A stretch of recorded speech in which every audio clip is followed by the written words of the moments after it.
আজকে আমি শাহী পনির রান্না করব, তো তার জন্য ফার্স্টে কড়াইটা বসিয়ে নিয়েছি। কড়াই গরম হয়ে গেছে, এর মধ্যে আমি পরিমাণ মতন একটু ঘি দিয়ে দিলাম।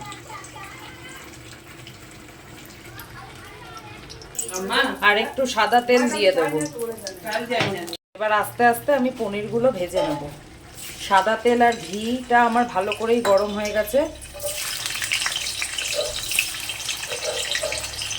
একদম অল্প আছে পনিরগুলো হালকা আমি ভেজে তুলে রাখবো। এইভাবে এক পিঠগুলো উল্টে দিলাম, এরকম হালকা ব্রাউন ব্রাউন হয়ে গেলেই আমি নামিয়ে দেবো।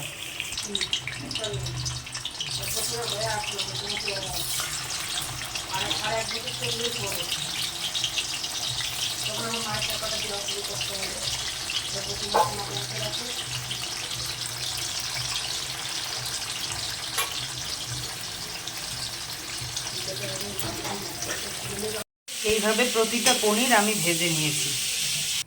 এরপর আমি এই পনিরের তেলেই পরিমাণ মতন অল্প একটু আদা বাটা দেব।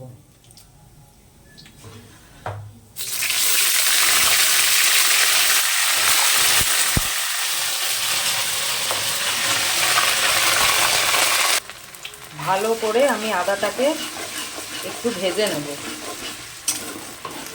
একটু যখন ঠিক আদাটা লাল লাল হয়ে যাবে তখন আমি অন্য মশলার একটা পেস্ট বানিয়েছি, সেটা আপনাদের সাথে আমি শেয়ার করব, দেখাচ্ছি কি দেব। আদাটা আমার দেখুন লাল লাল করে ভাজা হয়ে গেছে। এবার আমি পেস্টটা দিয়ে দেবো। সেই পেস্টটা হলো এই যে আমি কাজু বাদাম, মগজ আর পোস্ত দিয়ে এই একটা ঠিক পেস্ট বানিয়ে রেখেছি, সেটা এবার আমি দিয়ে দেবো।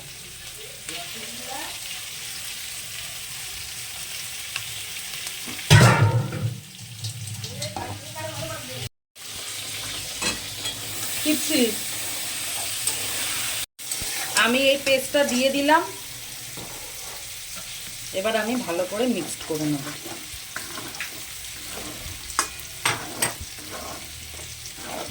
এটা একটু ভাজা ভাজা হলে আমি পরিমাণ মতন জল দেব। আমি এই পেস্টটার মধ্যে মশলার জলটা একটুখানি দিয়ে দিয়েছি, দিয়ে এরকম একটু পাতলা টাইপ বানালাম। এরপর আমি দেব নুন আর একটু লঙ্কা গুঁড়ো।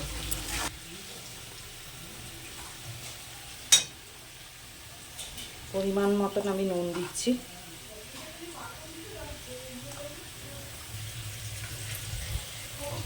এক চামচের মতন আমি একটু লঙ্কা গুঁড়ো দিয়ে দিলাম।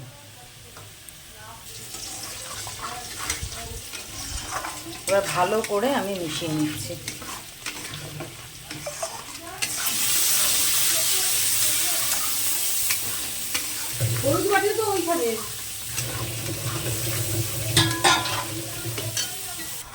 আর যেহেতু একটু শাহী পনির বানাচ্ছি, তো এতে একটু মিষ্টির পরিমাণটা বেশিই লাগে, তো আমি চিনি দিয়ে দিলাম। একটু বেশি করেই মিষ্টি দিয়ে দিলাম, লাগলে আবার পরে দেবো।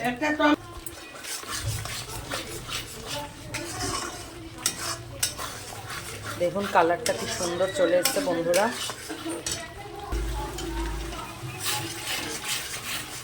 দেখুন আমার পেস্টটা কিন্তু ভালো করে কষে গেছে, তেলও দেখুন ছেড়ে দিয়েছে। এরপর আমি গ্রেভিটা বানানোর জন্য পরিমাণ মতন জল দেবো। যেহেতু এতে কাজু বাদাম, মগজ, পোস্ত দেওয়া, তাই একদম আমি কম আঁচে মশলাটা কিন্তু কষালাম, না হলেই নিচ দিয়ে লেগে যাওয়ার সম্ভাবনা থাকে। হাই ফ্লেমে আপনারা কিন্তু এই মশলাটা কষাবেন না। এই দেখুন সাইড দিয়ে কি সুন্দর তেল ছেড়ে যাচ্ছে, তার মানেই আমার মশলাটা রেডি হয়ে গেছে। এবার আমি জল দিয়ে দেবো।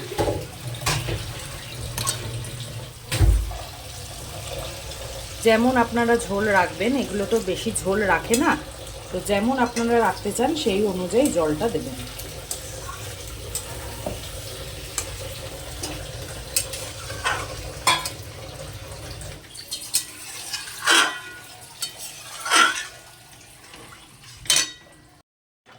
পনিরটা ঝোলে আমি একটু ফুটিয়ে নিয়েছি, এবার আমি ঘি দিয়ে দেবো।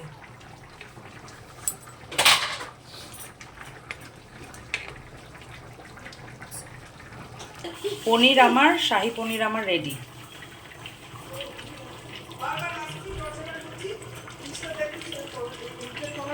সেটা বলে দেবো।